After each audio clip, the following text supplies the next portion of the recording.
Welcome to the Pastor and Intern podcast with Pastor Eric Dyer, Intern Will Emery, and Content Lead Kayla Bobwell. If you listened to last week's episode, you know that Kayla was missing. And if you're listening to this one, Kayla is still missing. Yeah, we've put some money into putting her face on milk cartons, like the old-fashioned way, to see where indeed she is. So if you know anything about Kayla Bobwell or where she's at, call this hotline. Yeah. Actually, Kayla is at Disney. She's having a lot more fun than we are. Yeah, so. How did we get stuck doing the podcast and she go to Disney World? Wow. Who does she think she is? You know what I'm saying? We started this thing. Right. Anyway, just kidding. We love hopefully, Kayla. Yeah, hopefully she'll be back next week She's with the us. Best. She's the so best. This week, we're going to talk about this big meeting that's been going on in Birmingham. Really? I haven't heard of it. I haven't either. Haven't seen anything about it. But the Southern Baptist Convention occurred. Oh, yeah. And if you've listened to, hopefully you've kept up for a while, but we did an episode probably a couple months ago now about the sexual abuse crisis going on in the SBC. Right. Yeah. And so I would encourage you to go back and listen to that one because that'll be able to set you up really for what they dealt with a lot in this episode, in the meeting. And so, Eric, why don't you get it started? Okay, so there's three big things that stood out to me. Now, at this convention, there's a ton of things that happen. Yeah, there's a lot. So this podcast would be extremely long if we covered all of them, and we're trying to be shorter in the summer. So I'm just going to hit one at a time. I've only got three. We can have a discussion about it, and we can go from there. So I was watching a panel, and it had a bunch of the rock stars on it, right? It had Russell Moore, Jen Wilkin, J.D. Greer, Albert Moeller, Aiken. Aiken, all those people. Right. And I think there was a bunch of people behind Aiken, too. They just could only show a few at a time on the broadcast. But they started talking about the women pastor argument. And if you don't know this, which if you've been living under a rock, we've been in I wouldn't say a fire, but we've been in a pretty heated discussion with several people in our own denomination, and with people that are even outside of our church about if women can be pastors, if women can preach, what roles do women have? And what I found funny was they posed this type of question to Jen Wilkin, and Jen Wilkin had a very candid response to it, but it was a very serious response. I couldn't help but chuckle because of how much tact she had in answering the question. And I don't have an exact quote for you, but she pretty much said, I don't really think that women pastors is that big of an issue. The way she approached it is this is not a non-issue. We've solved this issue. And she said, I don't even want to discuss that. But she said that she has seen so many people argue that pastors of churches need to be these qualified, spiritually filled, educated people. And she goes, and if that's the case, where are they at? Yeah. And I about came out of my chair laughing. Yeah. I thought that was so funny. Right. And she was being really serious, and I knew that. Yeah. And it's just so true. It is. Our church as a convention would be so much stronger if we indeed did hire pastors that were qualified. Right. Qualified men to lead the church. Because if it's true that men are to lead the church, which I believe it is, then we need qualified men to do it. And obviously, especially with all the sex abuse stuff that's coming out, it seems as though there's tons of men that are not qualified, right, that are doing it. And so I just thought that Jen Wilkin quote stuck out to me. No, I agree. I remember listening to it as well, and you're almost just amazed, like you said. We laugh at it, but it's really true. Yeah, it's an actual and issue. she was being really serious, and I encourage you to go look that up and listen to that. Well, what's funny is that she's sandwiched between Russell Moore and J.D. Greer, and Russell Moore looks behind him to the person behind him and makes this goofy face, and J.D. Greer just looks down, smiling at his microphone because it's funny. It's the way she comes about it is funny, but it's such a serious conversation that it almost takes you off guard because you're not expecting her to say something like that. Well, she somehow managed to call out the entire SBC. Yeah, if you were a male and you're a pastor at SBC Church, you were called out. Yeah, it was pretty. And I mean, it was just I loved it. But that was this convention as a whole. Yeah, if you're a male pastor, you're called out by this to be better, to be more, to be what you're called. Which is good. It's good to watch it and you feel uncomfortable. You feel I felt uncomfortable. I felt extremely uncomfortable. I don't like. Why can't we just talk about the gospel? Why are we? And this stuff needs to be dealt with. And right. So yeah, I agree. So I thought that was the first major thing that jumped out to me because because we've been through. If you've been following this whole story at all, it's Al Mohler's been commenting on it. Beth Moore's been commenting on it, and it's been a real firestorm lately. And I think that the Jen Wilkin quote is probably a more important argument. Yeah, I agree. Like I don't think we need to focus on women pastors, but we should definitely focus on the men that are the men doing the job qualified, because it doesn't seem like it. Right. And then the second question is, okay, what are women qualified to do? Yeah, so two things there, because Aiken makes that comment. He said we should be talking about not what women can't do, but what women can do. And I think he even said that when we interviewed him for the podcast. Which I agree. I think that's 100% true. Yeah. And then Wilkin also says, I don't even want to preach on Sunday. Yeah. I don't know why this is even an issue. That's not, and Beth Moore said the same thing. Yeah. I don't want to be a pastor. Why are we even discussing this? Yeah. I don't, and so, which are just interesting takes, I think. Right. And it's just funny to see some of the old guys, some of the old guard comment, right. It was funny just listening to Albert Mohler talk, and he was just like, I feel like this is something we dealt with. Yeah. And I think he's right in one sense, but in another sense, I think we've done a poor job as men communicating to women what actually they can do. Right. What are they called to do? Yeah, it feels like we're so, you can't preach. Right. Instead of, we're so you can do we brag so much, like this is what we can do. Right. And I don't blame women for feeling put off by that. Well, and the crazy thing about that is Jen Wilkin and Beth Moore can probably teach/preach circles around most people, most of the preachers today. Yeah. Yeah. And so, because I've listened to Beth Moore before, and she makes me cry most of the time. Anyway, so that's the first big takeaway that I got from it. The second was, and again, this is VBS week at our church, and so it was really hard for me to watch a whole lot of it. Like I got little snippets, but there was this one part where J.D. Greer steps up there, our president, and he says, listen, there's a big sex abuse problem going on, and we tried to address it a couple months ago, and it just flopped. Like, it just did not go over well, and as it shouldn't have. Like, it was a very slap on the wrist type approach to this sexual abuse stuff, because it just felt like we weren't taking this serious, and that we would put out a statement, and it would just roll over and get lost in the void, but that's just not how the world works anymore, and that's just not how it's going to happen. And so J.D. Greer gets up, and he just starts lamenting over this. Now, if you don't know what a lament is, it is a prayer of mourning almost over our sin, over when is God going to punish us for this? When is He going to heal us from this? How much longer, God? That type of stuff. Yeah.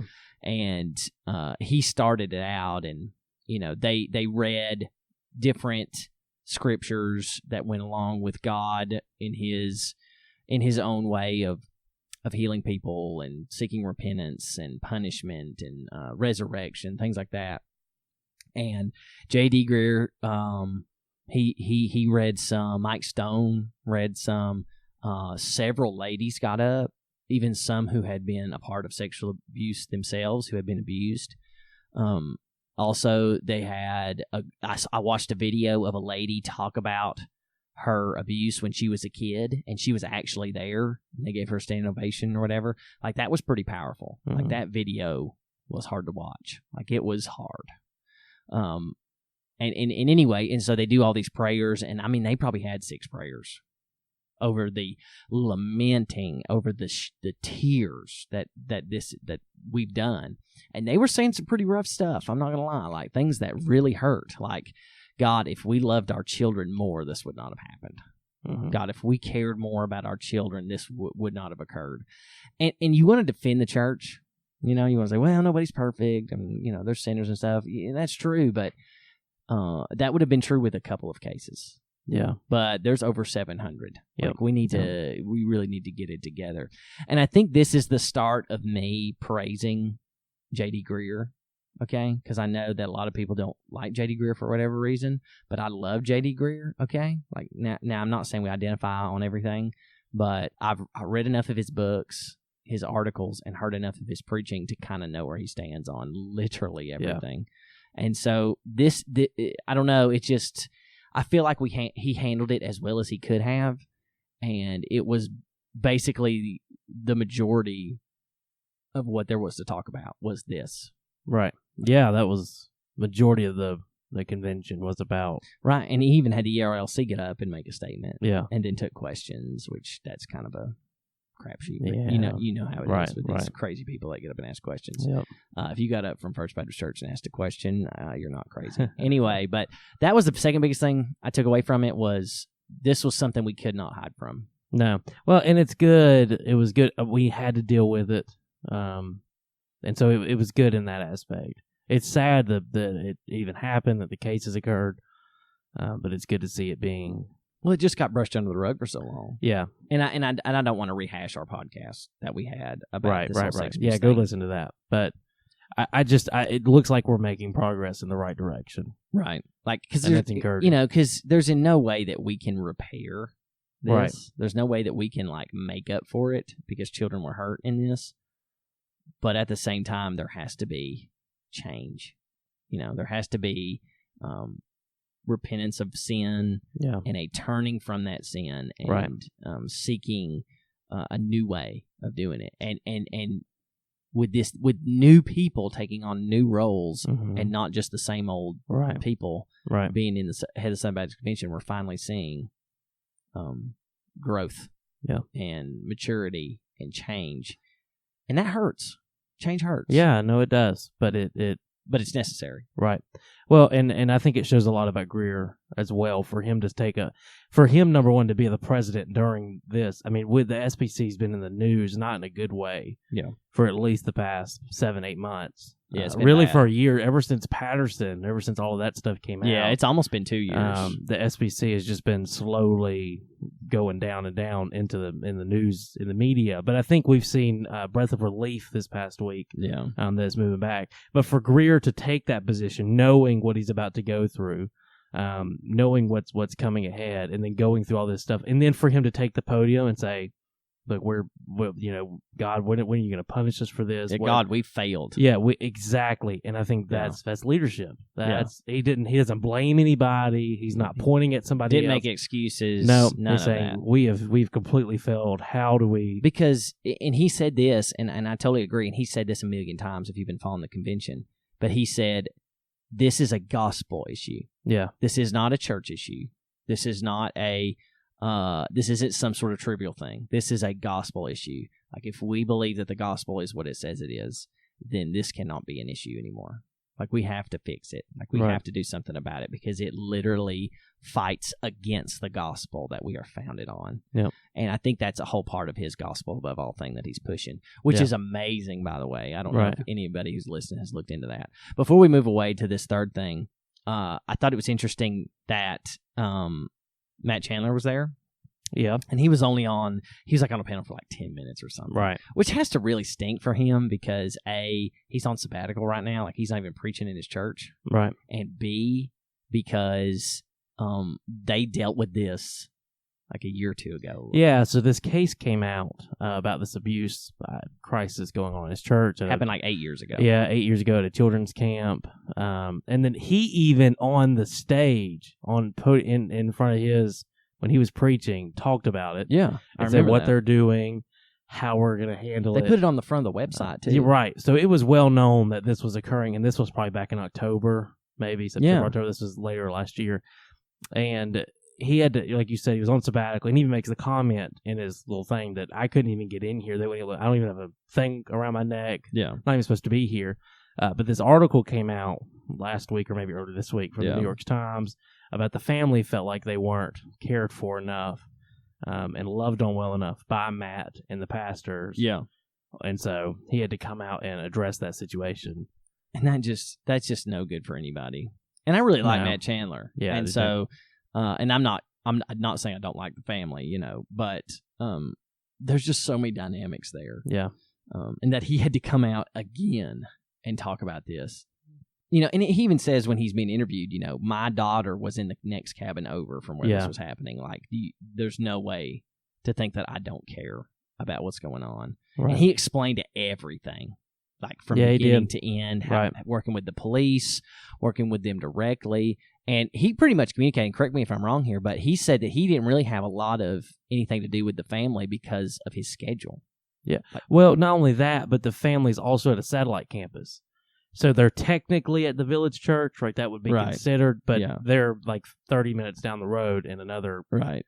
Not that that's campus. an excuse, Right. but it's just easier for the people at the satellite to help them. And he makes that point is that the elders that were at that campus Yeah. have been pouring into the family. And Right. And I think at a place like Blackshear, that could kind of be confusing.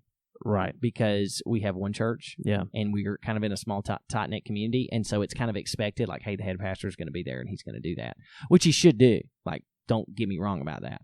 But in a church where there's like, how many satellite campuses do they have? I don't know. They're moving away from them now. They had 5 or 6. Right, but they probably have 3 or 4. Yeah, yeah. Like that's a whole different ballgame. Yeah. So, And there's thousands and thousands and thousands of people that yeah, go. and how the church is set up, they have elders that take care of the people. Yeah. Because that's the biblical Yeah. view of elders / deaconship or whatever, Right. which could be a whole podcast in of itself. Right.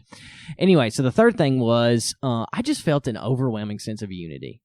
I know that a bunch of people don't like J.D. Greear for whatever reason, and that could be a whole nother podcast. But it felt as though we were finally unified over something. We were unified over this sex abuse stuff. Like we were done. It felt like we were done with the hiding. Yeah. And the using our positions as head pastors to hide from it or push it under the rug. Because like in the episode that we did about sexual abuse, like we kind of told people to look it up and then look at the infographic of all these famous pastors who had been involved in something like Right. this. And that was what shocked me. And it felt like that was finally over. Like we're not going to accept any sort of anything like that, pushing anything else under the rug. Right. And it felt like we were all in on that. Yeah. Well, and that's what has to happen for change to occur, I think. Yeah. Right. Right. Dark things come to light, and you move Yeah. away from that. And so. Well, and then in the sense of unity not only comes out of our agreeance that this sex abuse stuff is terrible, but it also came out of this gospel above all that J.D. Greear has been pushing. Yeah. So they've been doing like Who's Your One at the Summit Church for like a year. It's been a year. And they've seen tons and tons of people come to know Christ through that. And so now it is a convention focused thing. Because I think he said this, without evangelism, there's no gospel. There's no change without evangelism. And so, and his new book is called Gospel Above All. And I just read the first chapter before we walked in here. And he's trying to get the culture, the Christian culture, to understand that all of these things outside of the gospel are secondary issues, not primary issues. Right. The primary issue is the gospel, right? And what we've done is we've taken the gospel out of first place and we interchange things into first place. So the gospel second, like, for instance, like our political views. We put our political views and agendas in the first place, and the gospel is taken secondary. No, that shouldn't be how it is. We should always have the gospel first. Right. And he lists off a ton of things, not just politics in there. But I'm glad he does address politics because that's kind of a hot button issue in our culture, especially coming up. Yeah. Right. So those are kind of the 3 things I took from it. I am just so proud of J.D. Greear and all that he's done for the convention these past, I guess it's just this year, and this new year to come. I'm just so inspired by it, like I haven't, I'll be honest, I've never been to one. I've only watched 3 or 4 online, so I've not really been that much a part of it, but it always felt, I really hope we get to go next year. But I just feel like I'm so meh after they're over. Like, oh, well, cool. We talked about some things. Some guys got up and said some really questionable things as questions, and they got shot down, and I'll move on with my life. But this really felt like it mattered. Yeah. Does that make sense? Like, I feel like it actually had some worth to it, and I'm just encouraged overall. So those were my 3 things. Yeah. Well, and those were the 3 big things that happened. What I do want to do is, so there was 18 motions made, or 23 motions made. Only 18 of them were accepted. And I just want to read a couple of these out just to show that wasn't necessarily all that they dealt with. Yeah. Kind of what this, and if anything, this just shows kind of what this meeting does, right? People come up, Mhm. they do motions, and then they have to be approved, and then they Yeah. send these motions to different people. So, for example, these were the ones that were referred to the executive committee, which Mike Stone's the leader over again.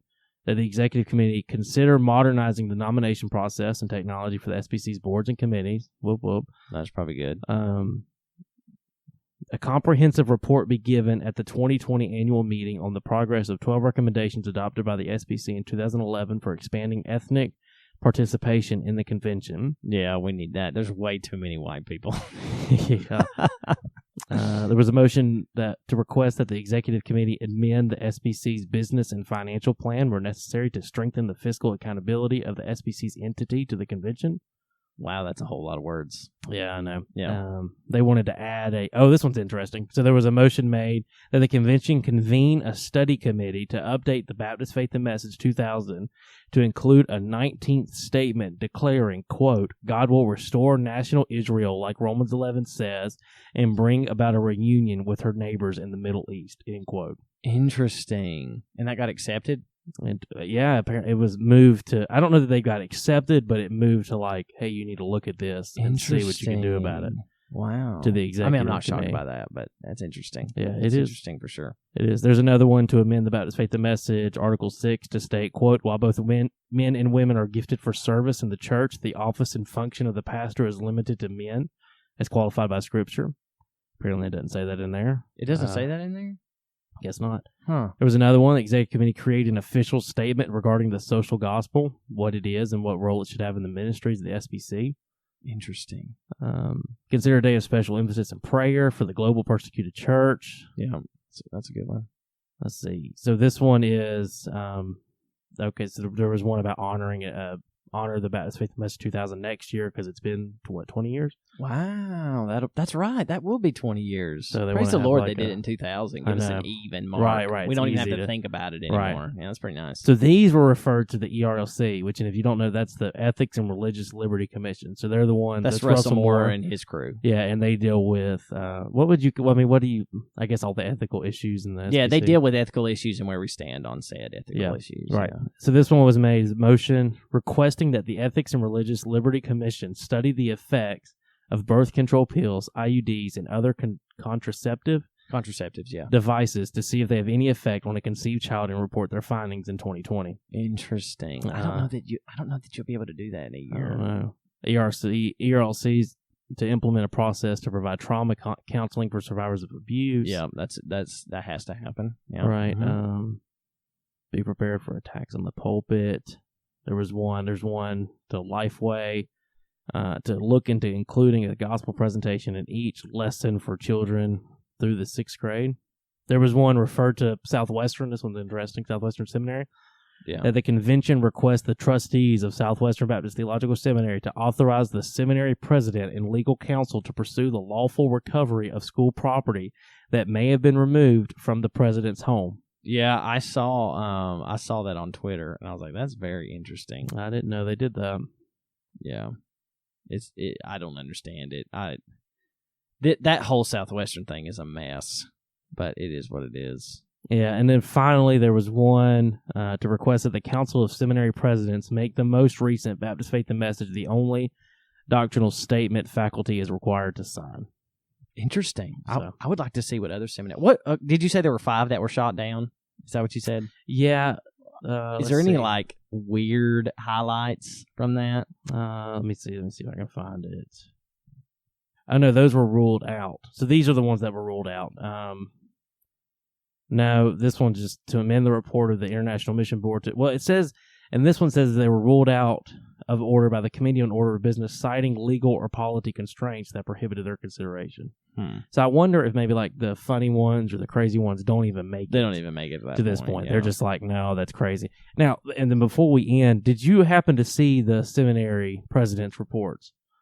I didn't. Did you see any of that? It kills me. No, I didn't. I really wanted to watch it. But have you been to the, apparently I watched it last year. I couldn't watch it this year. Apparently there's a library in Nashville. Yeah. Have you ever been there?